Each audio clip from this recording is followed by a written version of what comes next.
The stars looked different from the bridge of the Unity's promise.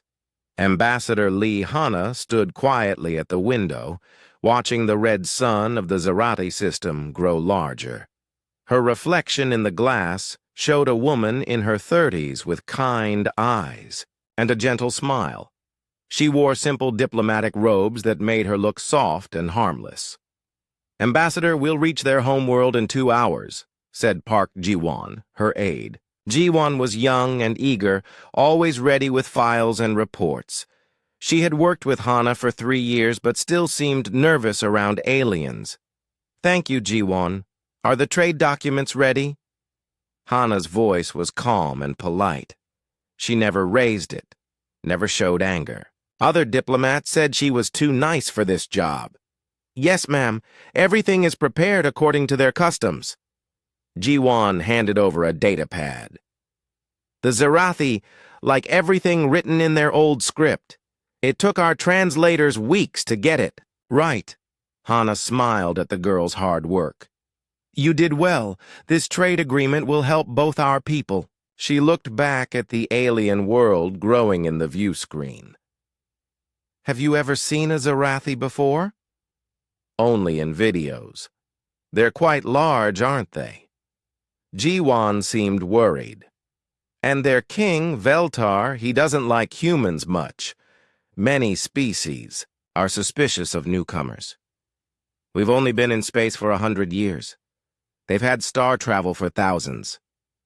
Hana's voice stayed gentle.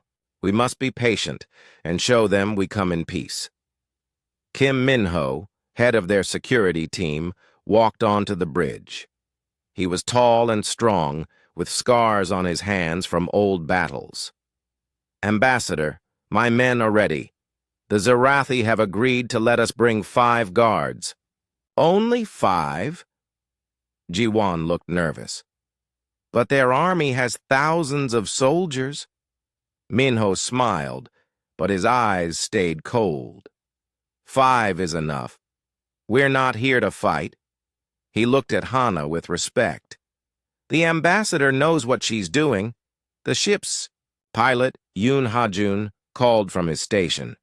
"We're getting signals from Zerathi traffic control. They want us to follow their escort ships to the palace landing pad." Through the view screen, they could see 6 large alien ships approaching. Each one was twice the size of the Unity's promise and covered in weapons. The Zerathi wanted to show their strength. "Follow their lead, Ha-jun," Hana said calmly. "We're guests in their space." The planet below was mostly red rock and metal cities. The Zerathi had built their capital around a massive palace that reached toward the sky like a black mountain. Their escort ships guided them to a landing pad near the palace base. "Look at all those soldiers," Ji-won whispered. Hundreds of Zerathi warriors stood in formation around the landing pad. Each warrior was 8 feet tall with gray skin and 4 arms. They carried energy weapons that glowed with dangerous light. "They want to scare us," Min-ho said quietly.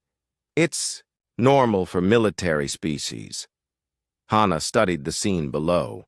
Her gentle eyes took in every detail: the weapon positions, the guard rotations, the palace entrances. To anyone watching, she looked like a nervous diplomat counting enemy soldiers, but her mind was mapping everything with perfect precision. "Shall we go down, Ambassador?" asked Choi Woo-bin, their communications officer. He was older than the others and had served on many diplomatic missions. "Their welcome committee is waiting." The landing ramp opened with a hiss. Hot, dry air filled the ship. The gravity was heavier than Earth normal, making each step feel like hard work. But Hana walked down the ramp with steady steps, her diplomatic smile never changing. The Zerathi greeting party stood in perfect military formation. At their head was General Korax, the king's right hand. He was bigger than the other warriors, with golden armor and a cape that showed his high rank. "Human, Ambassador," Korax spoke in heavily accented English. You will follow. King Veltar grants you audience. We are honored by His Majesty's invitation, Hana replied with a deep bow. I bring greetings from the Human Federation and hope for friendship between our peoples. Korax looked at her like she was an insect. Humans talk much. We see if you have substance. The walk to the palace took 20 minutes through corridors filled with Zarathi art and weapons. Everything was built for giants. The doors were 12 feet tall, the hallways wide enough for armies. Hana and her team looked tiny, surrounded by alien architecture. Stay close, Minho whispered to his security team.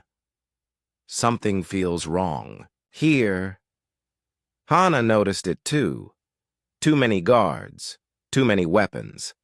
The Zarathi were preparing for something more than a simple trade meeting, but her face showed only polite interest as they toured the palace halls. Song Minji, their xenobiologist, pretended to study alien artwork while secretly mapping the building layout. Lim Jae-hyun, the trade attaché, counted guards and weapon positions. Even Ji-won seemed to be paying attention to things beyond her normal duties. Finally, they reached the throne room. King Veltar sat on a massive chair carved from black stone. He was the largest Zarathi any human had ever seen, with scars covering his gray skin and eyes that burned with cruel intelligence. Golden jewelry covered his 4 arms, and his cape was made from the fur of some alien predator. So, the king's voice boomed through the hall, these are the famous humans. You look smaller than I expected. Hana bowed deeply. Your Majesty honors us with this meeting. I come with offers of trade and friendship. Trade, Veltar laughed, a sound like grinding metal. Yes, we will discuss trade, but first you will be our guests. Tonight we feast. Tomorrow we talk business. The king's smile was not friendly. Around the throne room, Hana counted 40 guards, all armed, all watching the human delegation with hungry eyes. You are too kind, Your Majesty, Hana said with perfect diplomatic politeness. We look forward to learning about Zarathi culture. As servants led them to their guest quarters, Ji-won whispered, Did you see how he looked at us? Like we were prey. Many powerful beings enjoy showing their strength, Hana replied softly. We must remember why we're here. But in her mind, she was already counting exits, measuring distances, and noting which guards carried which weapons. The gentle diplomat was noting every detail that might matter when the time came to stop being gentle. That night, as her team prepared for the feast, Hana stood at her window looking out at the alien city. In the reflection, her kind eyes had changed. For just a moment, they looked cold and calculating. Then Ji-won called her name, and the moment passed. The gentle diplomat was back, ready to smile and make friends with aliens who might already be planning to kill her. The feast hall was built for giants. Long tables stretched across the room, each one carved from single pieces of alien wood. Hundreds of Zarathi nobles sat eating and drinking while servants brought plate after plate of strange foods. The humans sat at a smaller table near the king's throne, looking tiny among their hosts. Hana smiled politely as servants placed dishes in front of her. The food looked like nothing from Earth. Purple meat that still moved, fruits that glowed with inner light, and drinks that changed color when touched. She took small bites of everything, showing respect for Zarathi culture. The food is wonderful, Your Majesty, she said to King Veltar. Our people would be honored to trade for such delicacies. The king drank from a cup the size of a human head. Humans have strange tastes. You eat plants like animals. He laughed, and his nobles joined in. What can weak creatures like you offer the mighty Zarathi? We may be small, but we have many useful things, Hana replied gently. Our technology is different from yours. Our artists create beauty you've never seen. Our farmers grow food that could feed your people for generations. Jiwon sat beside her, barely touching the alien food. The young aide kept looking around the hall with nervous eyes. There were too many guards for a simple dinner. Warriors stood at every door, their weapons ready. General Korax leaned forward from his seat at the king's right hand. Humans think they are clever. You come to our world with pretty words and weak bodies. Do you think we are fools? Of course not, General, Hana said with her gentle smile. The Zarathi Empire is known throughout the galaxy for its wisdom and strength. We simply hope to learn from you and share what little we have. Minho and his security team sat at the far end of the table.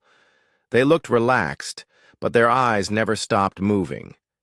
They were counting guards, measuring distances, planning for trouble. But they waited for Hana's signal. The feast went on for hours. Zarathi nobles told stories of their conquests while musicians played war songs. King Veltar spoke of battles where he had crushed entire worlds. His people cheered each tale of destruction. "Tell me, little human," the king said, his voice cutting through the noise. "What do you think of our stories?" Hana set down her cup carefully. "Your people are clearly mighty warriors, Your Majesty. The galaxy speaks of Zarathi's strength with respect." "Respect born of fear," Veltar corrected. "We take what we want. We destroy those who oppose us. That is the way of the strong." "Perhaps," Hana said softly. "But we have found that cooperation brings more benefits than conquest. When species work together, everyone grows stronger." The king's eyes narrowed. Around the hall, conversations stopped. The Zarathi nobles were listening now, waiting to see what their king would do. Cooperation. Veltar spoke the word like it tasted bad. "You mean submission. You want us to treat you as equals when you are clearly inferior." Jiwon shifted nervously in her seat. She could feel the mood in the room changing. The Zarathi were no longer pretending to be friendly hosts. "Your Majesty," Hana began, but the king cut her off. "Enough!" Veltar stood, his massive form towering over the hall. "I grow tired of your weak words. It is time for truth." He gestured to his nobles. "Behold the mighty human diplomats. They come to our world thinking they can bargain with their betters." Guards moved closer to the human table. Their weapons were in their hands now, no longer hidden. The Zarathi nobles smiled with cruel anticipation. "There will be no trade agreement," the king continued. "Instead, humanity will serve the Zarathi Empire. Your colonies will become our mining worlds. Your ships will carry our goods. Your people will work for our benefit." Hana's expression didn't change. Her voice stayed calm and polite. "I'm afraid that would be unacceptable to my government, Your Majesty." Veltar laughed. "Your government?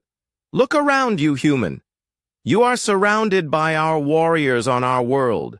Your tiny ship cannot escape our fleet.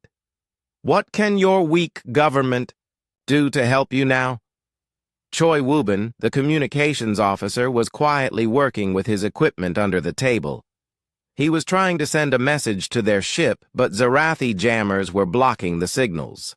"Perhaps we should discuss this calmly," Hana suggested. "Surely there is a solution that benefits everyone." "The solution is simple," the king replied.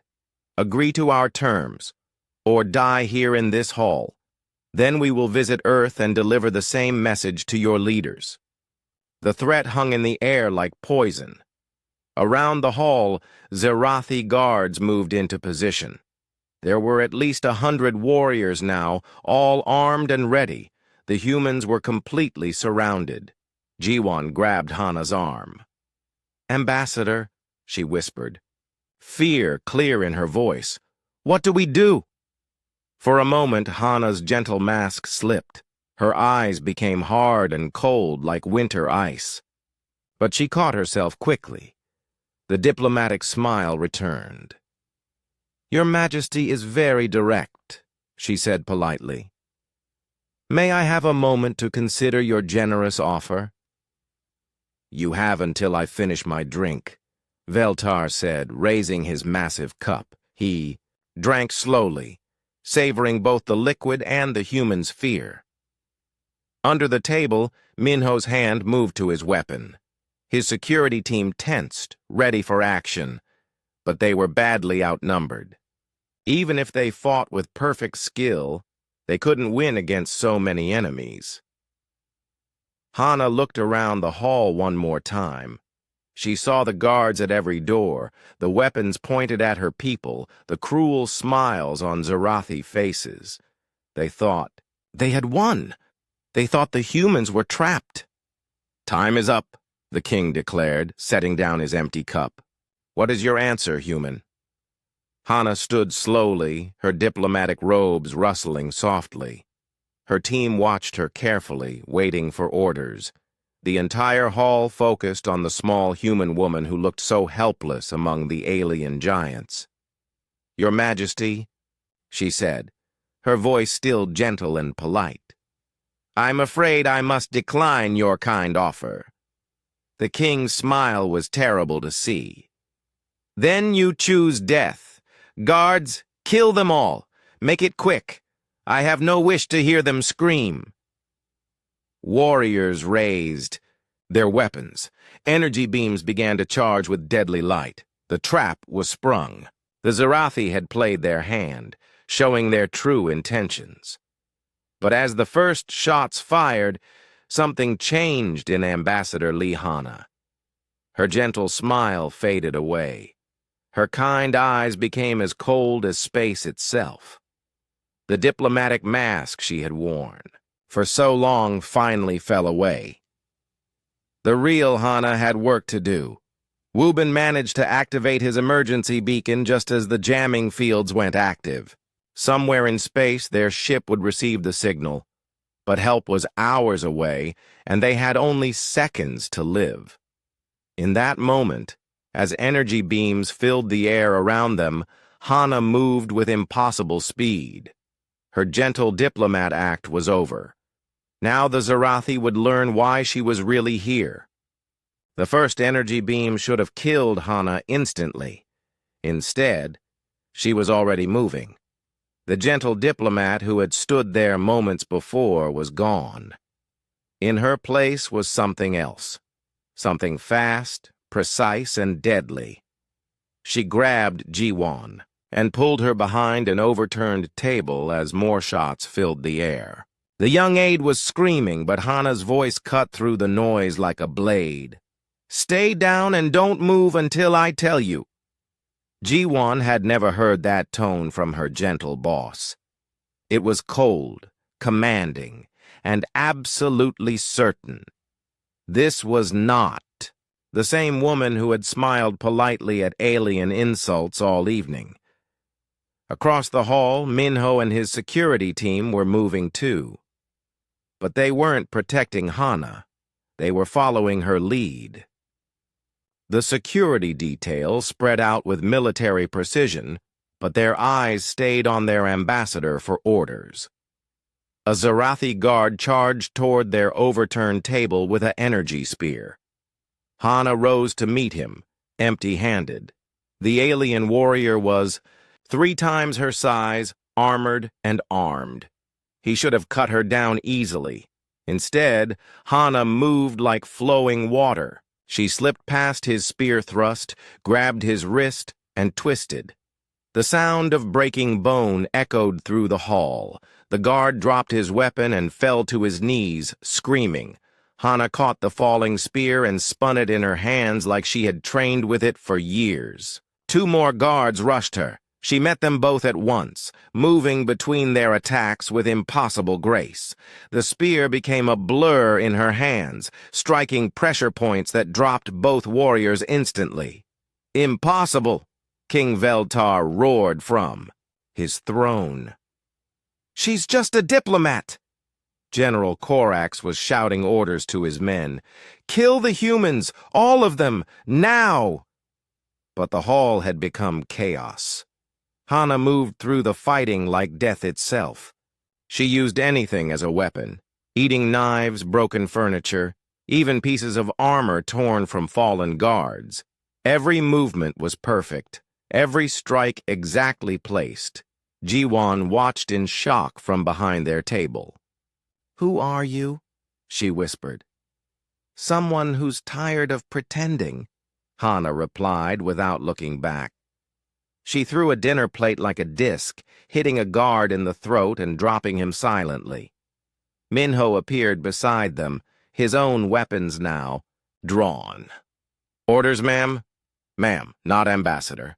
Jiwan noticed the change even through her fear. "Secure the exits," Hana said calmly, dodging another spear thrust. "No one leaves this room until I say so."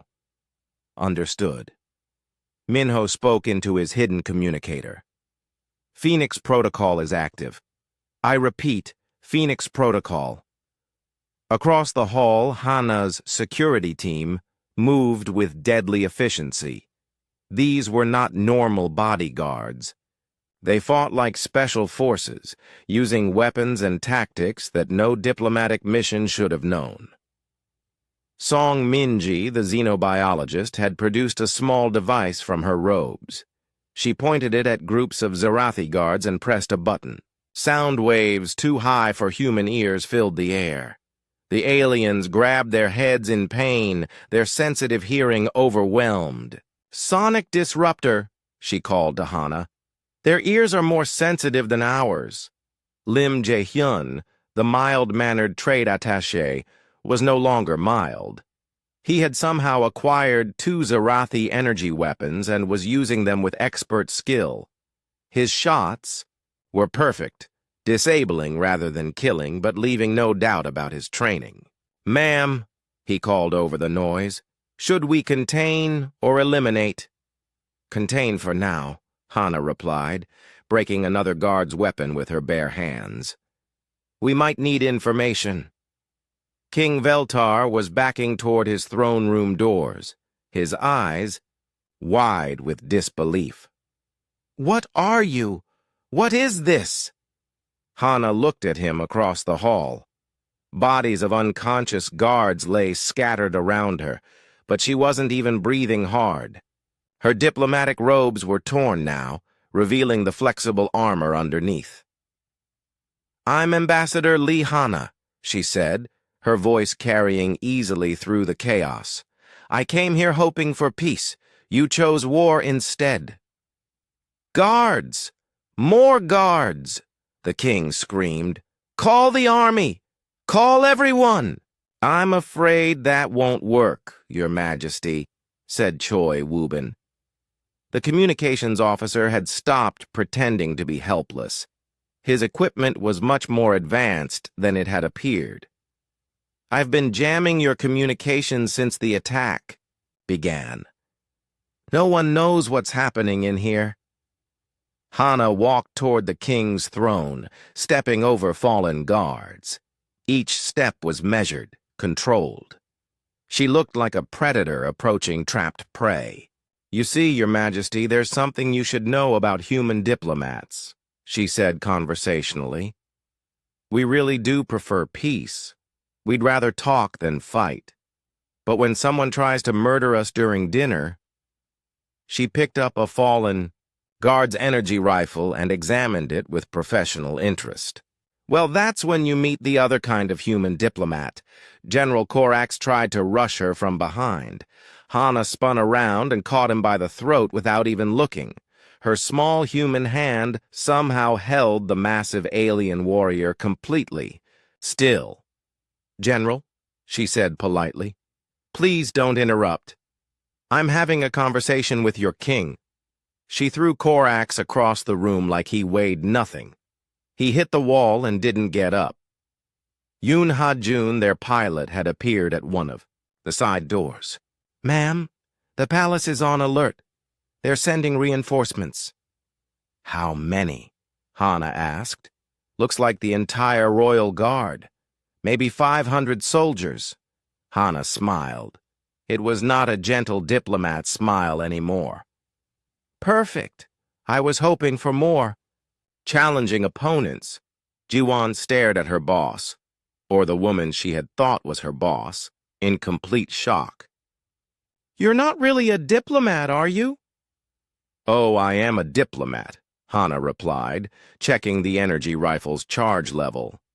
"But I'm also other things. Many other things." The sound of marching feet echoed from the corridors outside. The Zarathi army was coming. Any normal diplomat would be terrified. Any normal human would be preparing to die. Instead, Hana turned to her team with calm efficiency. "Minho, secure the throne room. Minji, I need a complete layout of the palace defensive systems. Jae-hyun, find me the location of their military command center. Woobin, start recording everything. We'll need evidence of their attack on diplomats." "And you, ma'am?" Minho asked. Hana looked at the massive doors where hundreds of enemy soldiers would soon appear. Her eyes were cold and calculating now, all pretense of gentleness gone. "I'm going to explain to King Veltar why attacking human diplomats was the worst mistake he ever made." She turned back to the cowering king on his throne. "Your Majesty, allow me to introduce myself properly. I am Agent Phantom of Human Special Operations. Some people call me the Boogeyman." The king's face went pale. Even on distant Zarathi worlds, they had heard whispers of that name. "But you can call me Ambassador," Hana continued with deadly calm. "Because despite everything you've done, I'm still here on a diplomatic mission. The question is, are you ready to negotiate properly this time?" Outside, the army was getting closer. Inside, the trap had become something else entirely. The hunters had become the hunted, and the gentle human. Diplomat had revealed herself as the galaxy's most dangerous weapon.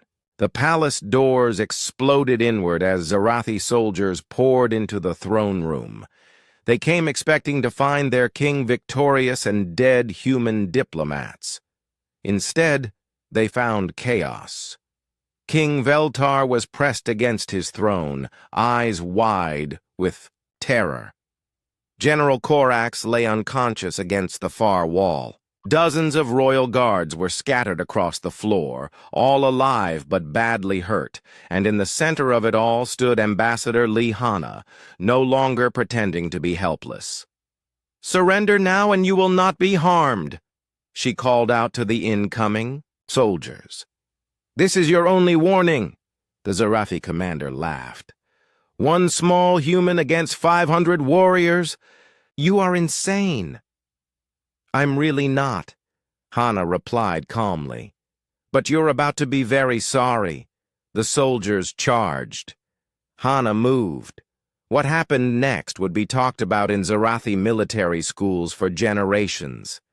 The small human woman became a blur of motion, flowing between energy beams and blade strikes like she could see the future. She used their own weapons against them, turned their numbers into a disadvantage, and moved through their ranks like a force of nature. Within minutes, half the assault force was down. The rest began to retreat. "Ma'am," Minho called from his position by the doors, "the palace is going into full lockdown. They're sealing all exits." "Good," Hana said, wiping alien blood from her hands. "That means no one can leave to warn the fleet." She turned to King Veltar, who was still frozen on his throne. Your Majesty, I'm disappointed. I hoped we could discuss this like civilized beings. Instead, you forced me to solve this problem the hard way. What do you want? The king whispered. The same thing I wanted when I arrived, Hana replied. A fair trade agreement and recognition that humans are not your subjects. The difference is, now you've attacked diplomats under a flag of truce. That's a war crime by galactic law. Song Minji had connected her equipment to the palace systems. Ma'am, I have the complete layout. Main armory is 3 levels down. Command center is at the palace top. Their communication array controls the entire planet. Excellent work. Hana studied the holographic map that appeared in the air. Jae-hyun, take 2 men and secure the armory. I don't want them getting heavy weapons. Woobin, can you hack their communication system? Already working on it, the communications officer replied. But they have good security.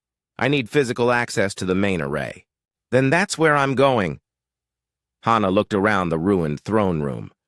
Minho, keep our guests comfortable. If anyone tries to call for help, stop them. What about me? Ji-won asked. The young aide was still hiding behind an overturned table, trying to understand what was happening. Hana's expression softened slightly. I'm sorry you had to see this, Ji-won. You weren't supposed to be part of the real mission. Real mission? Ji-won stood up slowly. What real mission? The trade agreement was genuine, Hana explained. But we also suspected King Veltar might... Try something like this. The Zarathi have attacked 3 other diplomatic missions in the past year. We couldn't let it happen again. She picked up one of the fallen guard's weapons and checked its power level. So they sent me. I'm very good at making sure it doesn't happen again. Yoon Ha-jun appeared at the throne room entrance. Ma'am, I've got bad news. They're calling in the space fleet. 12 battleships are moving toward our position. Expected, Hana said calmly. How long do we have? 6 hours until they reach orbit. But they can start bombing the palace in 4 hours. King Veltar found his voice. Yes, my fleet will destroy you all. You cannot escape. Hana looked at him with cold amusement. Your Majesty, you still don't understand. I don't need to escape. I just need to finish my job. She turned to her team. New timeline, people. 4 hours to end this diplomatically. If we can't manage that, we do it the other way. What other way? Ji-won asked. The way that makes sure no one ever attacks human diplomats again, Hana replied, grimly. She walked toward the throne room exit, then paused. Oh, and Your Majesty? If you try to warn your fleet or give them orders to fire on this palace, I will take it personally. You really don't want me to take this personally. The corridors of the palace had become a battleground. Zarathi soldiers rushed from room to room, trying to find the humans who had somehow taken control of their stronghold. They found empty rooms and disabled comrades instead. Hana moved through the palace like a ghost. She knew every corridor now, every guard position, every weak point in their defenses. Song Minji's intelligence had been perfect, and Hana's memory was even better. Her first target was the palace communications center. If she could control their communications, she could control the battle. The center was heavily guarded, but the guards were looking for an army, not one small woman. Hana appeared among them like death itself. She moved in silence, striking pressure points and nerve clusters that dropped Zarathi warriors without a sound. Within minutes, the communication center belonged to her. Woobin, you're clear. She spoke into her hidden communicator. Get up, here, and take control of their systems. On my way, ma'am. Her next target was the military command center at the palace top. The officers there were coordinating the search for the human intruders. They never saw her coming. Hana appeared in their midst like a nightmare. She moved between them so fast they couldn't track her, disabling weapons and knocking out officers with surgical precision. The command center fell in less than 2 minutes. She sat down at the main command console and began accessing their files. Names, locations, battle plans, everything she needed to dismantle the Zarathi war machine from the inside. "Interesting," she murmured, reading their classified documents. 3 attack plans for human colonies, assassination lists of human leaders, and orders to capture me alive if possible. She smiled coldly. They wanted the Boogeyman. Well, here I am. Lim Jae-hyun's voice came through her communicator. "Ma'am, armory is secure. You won't believe what we found down here. Try me. Chemical weapons designed specifically for human biology, enough to kill millions of our people." Hana's eyes went completely cold. "Evidence? Recorded and documented. This wasn't just about trade, ma'am. They were planning genocide." The news changed everything. This wasn't just a diplomatic incident anymore. This was a threat to all humanity, and that made it Hana's primary mission. She opened a palace-wide communication channel. Her voice echoed through every room and corridor. "Attention, Zarathi personnel. This is Ambassador Lee Hana of the Human Federation. Your king has committed acts of war against my people. Your military has planned genocide against innocent civilians. This ends now," she paused, letting her words sink in. "I am giving you one chance to surrender. Lay down your weapons and report to designated areas. Anyone who continues to resist will be considered an enemy combatant and dealt with accordingly." In the throne room, King Veltar was screaming at his remaining guards. "Find her!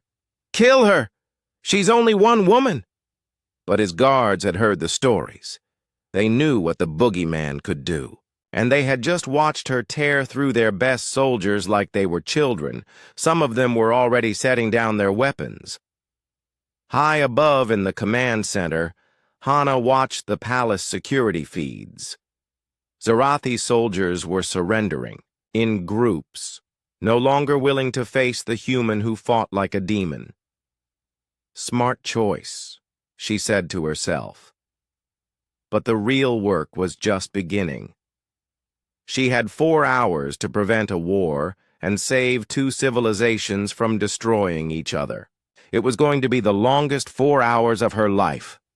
Outside, the Zarathi fleet was coming. Inside, the hunt continued. And somewhere between diplomat and assassin, Ambassador Lee Hana prepared to show the galaxy what happened when someone threatened humanity's children. 2 hours remained before the Zarathi fleet would be in firing position. Hana had spent the time well. Half the palace guard had surrendered. The other half was locked in their own prison cells. She controlled every major system in the building. But King Veltar still refused to cooperate. Hana walked back into the throne room, where the king sat surrounded by unconscious guards. Minho had kept watch, ensuring no one could escape or call for help. "Your Majesty," Hana said politely, "we need to talk." "I will never surrender to a human," Veltar snarled. "My fleet will turn this palace into glass. You will die with me." "Will I?" Hana sat down on the steps leading to his throne, looking small and harmless again. "Let me tell you what I've learned in the past 2 hours." She pulled out a data pad and began reading. "Your fleet commander is Admiral Zeth. His daughter is studying on the colony world of Kepler 7. His wife runs a school for Zarathi children on the moon of Regis Prime." The king's eyes narrowed. "What are you saying?" "I'm saying I know everything about your military leadership. Their families, their homes, Their secrets. Hana's voice stayed gentle, but her words were ice-cold. Your General Korax has a gambling problem. He owes money to crime bosses on 5 different worlds. Your Admiral Zeth has been skimming funds from the military budget to pay for his daughter's education. She looked up from the datapad with her diplomatic smile. Should I continue? You cannot threaten my people, Veltar said, but his voice was less certain now. I'm not threatening anyone, Your Majesty. I'm simply demonstrating that I know things. The same way I know about the genocide weapons in your armory. The same way I know about your secret communications with the Vegan Confederacy, promising them human colonies in exchange for military support.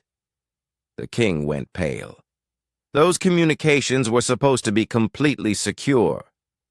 How? He whispered. Because that's what I do, Hana replied. I learn everything about potential threats to humanity. I study them, understand them, and prepare for the day when they might need to be stopped. She stood up and walked closer to the throne. You see, Your Majesty, you made several mistakes tonight. The first was assuming humans are weak. The second was thinking you could murder diplomats without consequences. And the third? Veltar asked. The third was not asking who I really am before you tried to kill me. Wubin's voice came through the palace communication system. Ma'am, I have control of their planetary defense grid. All weapons are now under our command.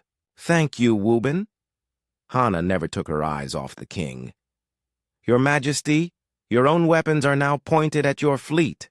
One word from me, and your ships become space debris. Impossible, the king breathed.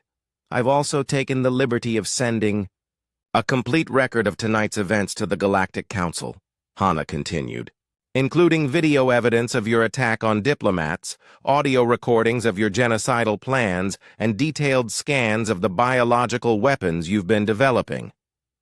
She pulled up a holographic display showing interstellar communication logs. The message went out 30 minutes ago. By now, every major power in the galaxy knows what you tried to do. King Veltar slumped in his throne. You've destroyed everything. No, Your Majesty. You destroyed everything the moment you decided to serve poisoned food to diplomats. Hana's voice was soft but implacable. I'm just making sure the galaxy knows who to blame. Kang Soo-hyun, who had been quietly recording everything from the shadows, stepped forward. Ma'am, we have full documentation of all war crimes committed tonight. This evidence will hold up in any galactic court. Good work, Soo-hyun. Hana turned back to the king. Now, Your Majesty, we come to the moment of truth. You have 2 choices. She held up one finger. Choice 1. You publicly acknowledge that humans are equals, not subjects. You pay full reparations for attacking diplomats. You surrender all biological weapons and submit to galactic oversight of your military. In return, we negotiate a fair trade agreement and your civilization survives. She held up a second finger. Choice 2. You refuse. Your fleet attacks this palace, and I show the galaxy what happens when someone tries to commit genocide against humanity. What could you possibly do against 12 battleships? Veltar demanded. Hana smiled. It was not a nice smile. Would you like to find out? As if summoned by her words, alarms began blaring throughout the palace. Emergency lights flashed red as warning signals echoed through every corridor. What is that? The king asked. That, Hana said calmly, is your fleet detecting the mines I've placed around your planet. Impossible. We would have seen them. Would you? They're very small, very quiet, and there are so very many of them. Hana pulled up another display, showing the space around their world. Tiny dots surrounded the planet like a deadly cloud. Each one is powerful enough to cripple a battleship. Together, they could sterilize this entire star system. The king stared at the display in horror. How did you? I've been preparing for this conversation for 3 years, Your Majesty. Ever since the first reports of Zarathi attacks on human diplomats reached my desk. Hana's mask of politeness finally fell away completely. Did you think we would just keep sending diplomats for you to murder? She walked up the steps to stand directly in front of his throne. The small human woman looked tiny next to the massive alien king, but her presence filled the room. I am Agent Phantom, the Boogeyman, the thing that hunts monsters in the dark spaces between stars. I have ended wars, toppled empires, and made entire species surrender with a single message. Her voice was quiet, but it carried absolute authority. And you, Your Majesty, just tried to poison me at dinner. King Veltar was shaking now. All his arrogance was gone, replaced by the terror of a predator who had suddenly realized he was prey. What do you want? He whispered. The same thing I wanted when I arrived, Hana replied. Peace, trade, recognition that humans and Zarathi can coexist as equals. She paused. The only difference is that now you understand the alternative. The throne room was completely silent. Even Minho and the other operatives watched their ambassador with something approaching awe. They had worked with her for years, but they had never seen her drop every mask at once.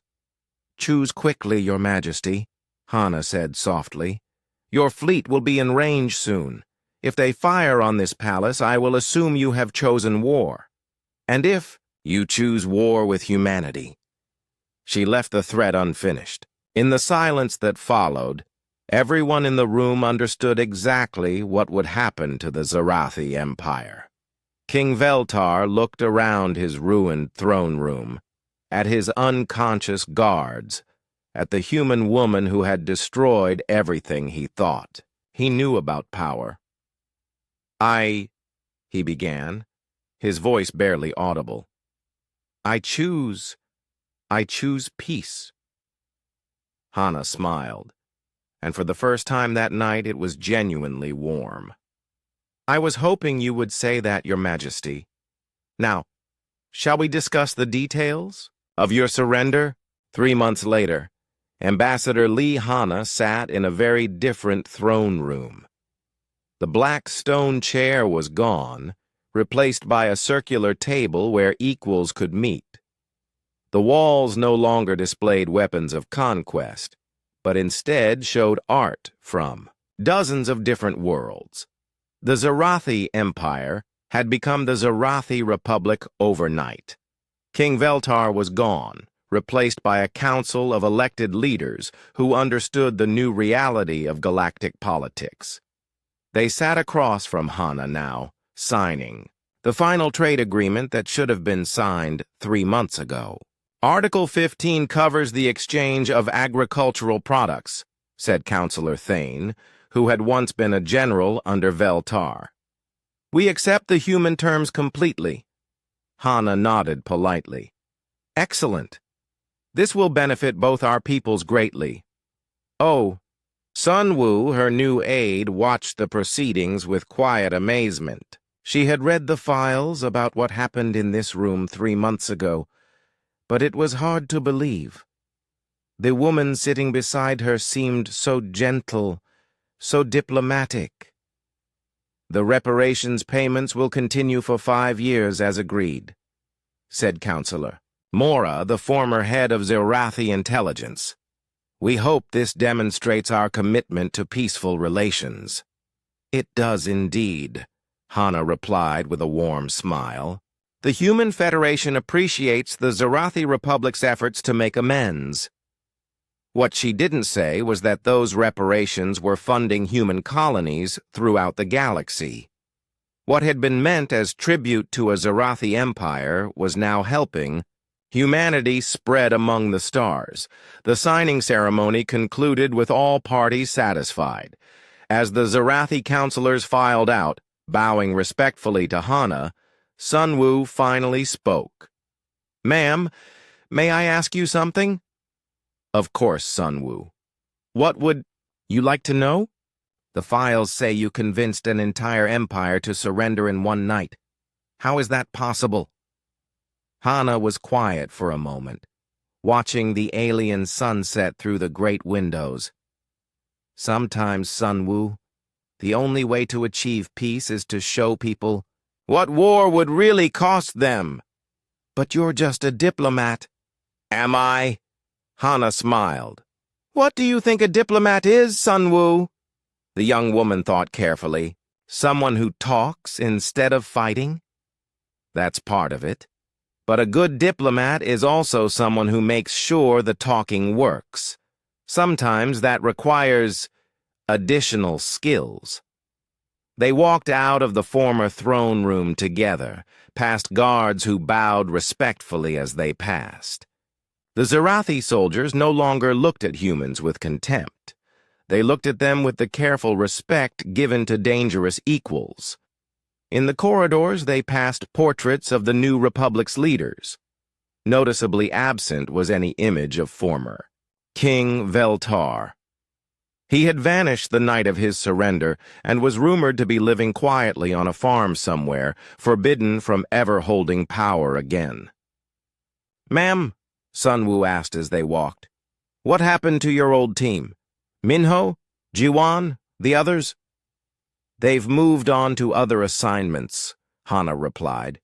"Jiwan decided she preferred regular diplomatic work, much less exciting. Minho and the others are helping train the next generation of diplomatic security." They reached the palace spaceport, where the Unity's promise waited to take them to their next assignment.